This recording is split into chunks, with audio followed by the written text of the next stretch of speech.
পৃথিবী মনে রাখবে ইউনূস সাহেবের বিরুদ্ধে প্রপাগান্ডা কে ছড়ায়? উনি আমেরিকার এজেন্ট, এই প্রপাগান্ডা কে ছড়ায়? আমেরিকার এজেন্ট। শুন ভাই, এগুলো প্রপাগান্ডা তো বললাম না, যারা ভারত দেখেন না, আপনি মন থেকেই বলেন কারা এই কাজটা করছে। এটা তো গোয়েন্দা সংস্থা করতেছে। গোয়েন্দা সংস্থা কার? কেন করছে? কেন করছে? ভারতকে খুশি রাখার জন্য। অনেক জ্ঞানী লোক আছে, এদের নিয়ে বসি না কেন? ডক্টর কামাল, এদের নিয়ে তো ডক্টর ইউনূস বসা উচিত ছিল। আপনি বলেন, যারা সংবিধান লিখছে, তারপর বিজ্ঞ আইনজীবীদের নিয়ে বসা উচিত ছিল। কি হওয়া উচিত সেটা বসেন নাই, বসেন কাদের সাথে? যারা তাড়াতাড়ি খাওয়ার জন্য পাগল হয়ে গেছে। আমি ক্ষমাতে গেলে আমি হালুয়া রুটি খাওয়া শুরু করবো। আমরা ছাত্ররা শিখাই দিছে কিভাবে উদ্বোধন করতে হয়। সুতরাং এটা খুব সহজ সমীকরণ। আর আগেকার পুলিশ মনে করলে হবে না, বা সেনাবাহিনী আইসা যে বিপদ সৃষ্টি করছে তাদের নিজেদের জন্য। সেনাবাহিনী বুঝতেছে, হারের টের পাচ্ছে যে এখন প্লেনটা কার, পাইলটটা কে, কে মা গুলি করছিল, গুলিটা কার। ধরো এই ভুল আর সেনাবাহিনীও করবে না, পুলিশও করবে না। সুতরাং আমাদের জন্য বিপ্লব করা সহজ হবে। আমরা ছাত্রদের সাথে থাকবো, কথা না শুনলে বিপ্লব হবে। এর আগে কথা আছে, আমাদের এমন একটা সংস্কার করা দরকার যে সংস্কারে ডক্টর কামাল নির্বাচিত হইতে পারে, মান্না বাইরে হইতে পারে, এরা কেউ হইতে পারে না। হ্যাঁ, দাঁড়ান, আমি কখনোই আমি নির্বাচিত হতে চাই না। আমি কথা হলে এরকম ভালো মানুষদের আমরা আনতে পারি না কেন? আমরা চাই না, অতি বিপ্লবী। আমি অতি বিপ্লবী, আমি এত কিছু বুঝি না। আমি তো মনে করি 3 মাসের মধ্যে আমি সংবিধান লেখাইয়া পাশ করাইয়া সবকিছু সম্ভব।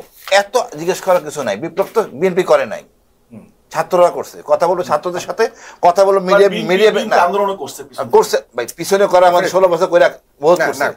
আমার কথা সবাই ছিলাম আমরা, আমজনতার বিপ্লব, ফেরিয়ালা রিক্সালা বিপ্লব নিজ চোখে দেখা। ছাত্ররা নেতৃত্বে ছিল, অস্বীকার করতে পারবেন না। এই ছাত্রদেরকে নিয়ে বসতেন সরকারি বেসরকারি ছাত্র, ওনাদের টিচার, মিডিয়া ব্যক্তিত্ব আর আইনজীবীরা। এরাই আমাদের দেশের সকল সমস্যা করতে ব্যর্থ হয়েছে। কারা?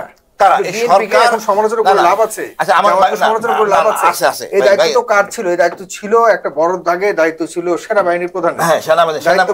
ছিল ডক্টর মোহাম্মদ ইউনূসের দায়িত্ব ছিল যখন ওই সময় সরকার যারা গঠন করেছে তাদের, তারাই তো এগুলো করেছে। একটু সংক্ষিপ্ত করে বলি, সংক্ষেপে একটু বলি, যখন সরকার সুযোগটা ছিল তখন যে কোনো ধরনের সমস্যাটা হয়েছে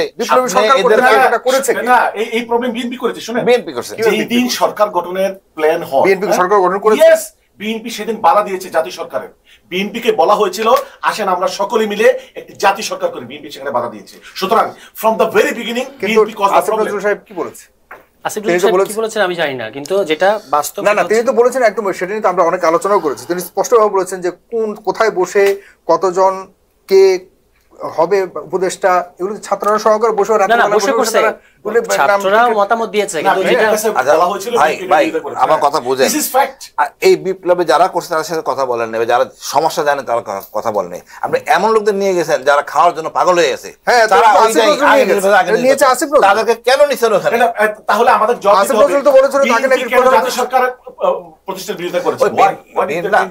কারণ একটাই, আমি নির্বাচন করলে আমি জিতবো, আমি খাইতে পারবো ঠিক মতো, তাদের খেতে পারবো, কেন আমি লিঙ্গারিং করব? আমার সুস্থ মস্তিষ্কে আসে না যে জনগণের কাছে আমরা দায়বদ্ধ। আমরা কেন আমরা সুন্দর একটা সংবিধান বানাবো না? আমাদের জন্য অসুবিধা কোথায়? কেন এই 72 সংবিধান রাখতে হবে? ওটা তো এই 72 সংবিধান লিখছে কারা? যারা পাকিস্তানের জন্য শপথবদ্ধ ছিল তারা। সুতরাং আমাদের উচিত এখন নতুন সংবিধান বানানো। সংবিধানের লজ্জা লাগে এই যে ছাত্রদের সনদ উপরে না নিচে, এটা নিয়ে আন্দোলন চলতেছে। সংবিধানের উপরে যাবে না নিচে যাবে, এটা নিয়ে আন্দোলন চলতেছে।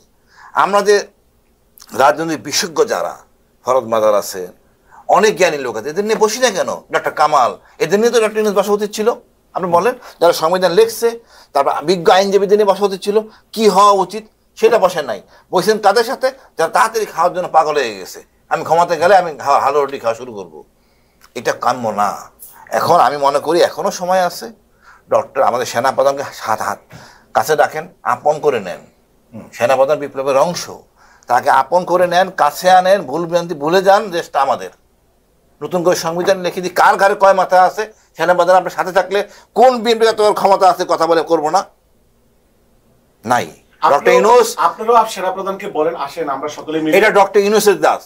ডক্টর ইউনূস অন্যকে ডাকবেন, আসেন আমরা আমাদের একটা পরিবার, সেনাবাহিনী, সেনাপ্রধান, আমি এক পরিবার, দুজনে এক হই, একসাথে দেশের জন্য কাজ করি। এখন পৃথিবী মনে রাখবে। ইউনূস সাহেবের বিরুদ্ধে প্রপাগান্ডা কে ছড়ায়? উনি আমেরিকার এজেন্ট, এই প্রপাগান্ডাকে না আমেরিকা শোন ভাই, এগুলি প্রপাগান্ডা তো বললাম না, যারা ভারত দেখেন না, আপনি মন থেকেই বলেন কারা এই কাজটা করছে। এটা তো গোয়েন্দা সংস্থা করতেছে। গোয়েন্দা সংস্থা কার? কেন করছে? কেন করছে? ভারতকে খুশি দেখার জন্য।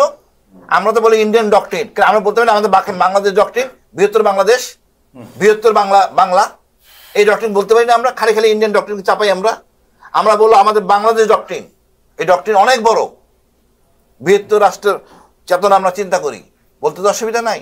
আমি সাগর বাইরে বলবো, এরপর বৃহত্তর বাংলাদেশ ছবি পিছনে রাখবেন, আমরা গর্বের সহিত গর্ব করবো যে কার কত হ্যাডম আছে। দেখুন সংক্ষেপে একটু বলি, ইউনূস সাহেবকে দুর্বল করার জন্য, ওনার জনপ্রিয়তাকে প্রশ্নবিদ্ধ করার জন্য একটি ভয়ানক ক্যাম্পেইন হয়েছে। সেই ক্যাম্পেইনের বিরুদ্ধে আমি কিছু কাজ করেছি। ভয়ানক ক্যাম্পেইনটি হলো যে উনি আমেরিকার পারপাস সার্ভ করার জন্য চট্টগ্রামে এই করেছে, বাংলাদেশে এই করেছে, সেই করেছে, অর্থাৎ ইউনূস সাহেব যেন একটি শক্তিশালী। আপনি বারবার ইউনূস সাহেবকে আপনি পার্টিকুলারলি তাকে মনে করছেন যে নিয়ে প্রশ্ন আছে, কারো পক্ষ থেকে খুব বেশি প্রশ্ন কিন্তু ডক্টর ইউনূস সাহেবকে নিয়ে, ওনার পুরো ক্যাবিনেট নিয়ে প্রশ্ন। ওনাকে সবাই এখনো পর্যন্ত রিকোয়েস্ট করে যে আপনি ক্যাবিনেট চেঞ্জ করেন। আমি অনেক স্টেক হোল্ডারদের সাথে কথা বলি, ওনারা কি বলে জানেন? He is serving the purpose of the foreigners, not Bangladesh. আমি অনেক স্টেক হোল্ডারদের সাথে খুব বেশি আমার মনে হয় না যে করে। আমি জাস্ট এক মিনিটের জন্য আপনার প্রতিক্রিয়া, আপনি বিএনপি নেতা, বিএনপির প্রতি সবার বুলেট সব বিএনপির প্রতি। না, আমি এই মুহূর্তে ওরকম অ্যাক্টিভ নাই। আমি জাতীয়তাবাদী আদর্শ ধারণ করি, লালন করি, পালন করি, জেল খেটেছি, ইয়া করেছি। আমি মনে করি বিএনপি এখান থেকে লেসন নিতে হবে, এবং যদি লেসন না নেয় তাহলে এইটা শুধু বিএনপির জন্য ক্ষতিকারক হবে না, পুরো দেশের জন্য ক্ষতিকারক হবে। এবং তারেক সাহেব লন্ডনে আছে, সুযোগ আছে, আমাদের মোল্লা ভাইয়ের সাথে ইন্টারাকশনস হয়, আমি তারও পরামর্শ দেওয়ার জায়গা আছে। ওনার উচিত হবে জিয়াউর রহমান যেরকম একটি সমালোচনার ককাস সৃষ্টি করেছিলেন, যে 1978 সালে যখন বিএনপি ডমিনেন্ট পজিশনে চলে আসলেন, তখন দেখলো যে বিএনপিকে সমালোচনা করে না, বাঙালি ক্যারেক্টার একটা অংশ শুধু তৈরি দেওয়া, মূলত ব্যক্তি স্বার্থ। তো তারেক সাহেব এইটা যদি বুঝেন যে সাবস্ট্যান্টিভ ব্যক্তি কারা, তৈল বর্ধনকারীদেরকে দূরে সরিয়ে ব্রিটেনে থাকার অভিজ্ঞতা, দলের ভিতরে জবাবদিহিতে কিভাবে আনয়ন করা যায়, এবং তার সামনে সুযোগ আসছে একটি ভালো মানে সংসদ চরিত্রবান মানুষকে সংসদ সদস্য নির্বাচনের জন্য পাঠালো। লুটেরা, চরিত্রহীন এবং বিগত দিনে যাদের করাপশন স্টিগমা রয়েছে তাদেরকে দূরে সরিয়ে মানুষের সামনে একটা মেসেজ দেওয়া যে আমি আমার বাবার যে পলিসি, সেই পলিসিকে সামনে এনে এবার শুধু ভালো মানুষরাই একটা শপথ, দুইটা মিছিল করলেন, দুইটা লাঠি মারলেন, দুইটা মাস্তানি করলেন, this is not the quality. এবং ওনার আরো উচিত হবে যে সংসদ সদস্যদের সাথে যে রসের হাড়িটা আছে, এইটা ট্যাক্স ফ্রি গাড়ি, প্লট, এবং এই যে পাইলি টাকা বিভিন্ন সংগঠন এই নমিনেশন কোনো ওখানে, এবং উনি যদি এই ঘোষণা করে যে ভবিষ্যতে বিএনপির এমপিরা, যেটা অলরেডি জামাত করছে, এটা অ্যাকচুয়ালি বিএনপির ক্যাম্পেইন ছিল, অ্যাকচুয়ালি বিএনপির ক্যাম্পেইন ছিল। আমি মনে করি এখানে মানে তারেক রহমান উপদেষ্টা নিয়োগ করা উচিত। আমি সেখানে একটা স্ট্যাটাস দিয়েছিলাম যে আজকে মানুষ এখন দেখবে জামাতের এই ঘোষণা, যেটা অরিজিনাল জাতীয়তাবাদের ঘোষণা হওয়া উচিত ছিল, ঘোষণা ছিল জিয়াউর রহমান যিনি তিন আইটেমে বেশি খাবার খেতেন না, ওনাকে যদি কেউ এপিস করতে দিত, ওনার হাতে লাঠি থাকতো, গুতা মারতো পেটের ভিতরে। ওই যে রহিমউদ্দিন করিমউদ্দিন ভরসা আছে না রংপুরে, ওখানে যে উনি দেখলেন যে এইরকম যে পেটুক রাজনীতিবিদরা যে 10-12 আইটেম খায়, মানে খাইতেই থাকে, উনি বলেছিলেন যে 3 আইটেমের বেশি নয়। তারপরে লিটারালি ভর্সনা করেছে যে আপনি কি ঘুষখোর, আপনি কি দুর্নীতিবাজ, আপনি এত আইটেম করেছেন কেন? এই থেকে যদি বিএনপি শিক্ষা নেয়, এবং এইটা একটা সুযোগ, আওয়ামী লীগের দুর্বৃত্তায়নের কারণে বিএনপির অনেক সময় দুর্বৃত্তায়নের ভিতরে ঢুকতে হয়েছে তাদের সন্ত্রাসী মাস্তানি ঠেকাবার জন্য, বাট এবার ক্লিন পলিটিক্স সামনে আনার জন্য।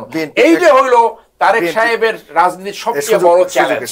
এই সুযোগ মিস করলে এটা শুধু বিএনপির জন্য না, শুধু ব্যক্তি তারেকের জন্য না, সবাইকে একটা ভয়াবহ বিপর্যয়ের মুখে পড়তে হবে। না, এটাই আমি যে বিএনপির প্রতি অনেক হার্শ, এই কারণে বিএনপির লোকজন আমাকে পছন্দ করে না।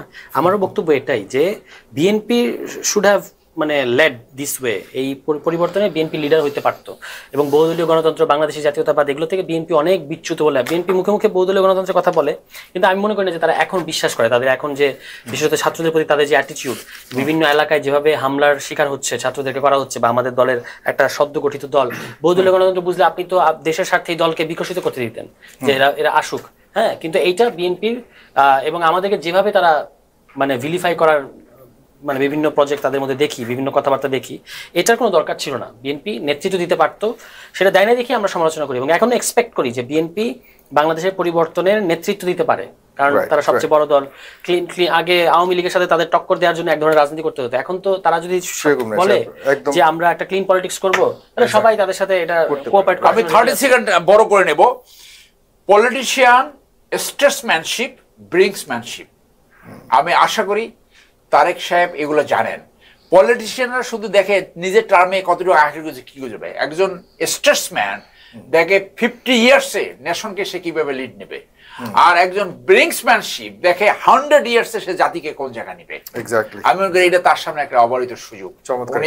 উনি এখন কোন দিকে যাবেন সেটা বলে দেবে ভবিষ্যৎ। ধন্যবাদ প্রিয় দর্শক, এতক্ষণ আমাদের সাথে ছিলেন। ভালো লাগলে আপনাদের আমাদের অনুষ্ঠানটি শেয়ার করবেন এবং অবশ্যই ফেসবুকের সাথে থাকবেন।